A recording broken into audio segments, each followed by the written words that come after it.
Hi! In front of me is Motorola Razr 2022, and today I would like to show you how you can operate voice recorder on this Motorola. First of all, you need to locate and open the Recorder app. Then choose while using the app or only this time in the pop-up, and tap on Allow in this one. Now click on this red button in order to start your recording. You can pause it and unpause it using the same one. If you wish to end it and save it though, click on this square one.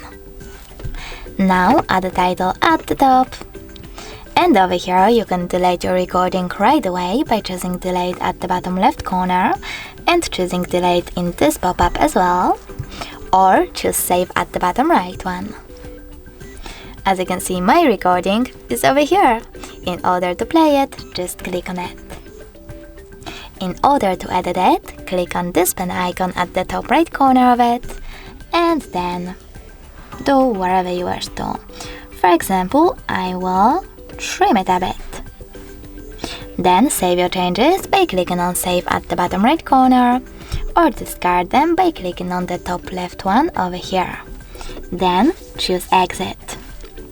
Now to delete your recording, you need to go back, hold it, choose this bin icon at the top right corner of it and confirm your choice in the pop-up. You can also click on this gear icon at the top right corner of your recorder and manage all of its settings, like for example, recording quality. Thanks so much for watching. If you enjoyed this video, smash that like button, comment, and definitely subscribe. Bye!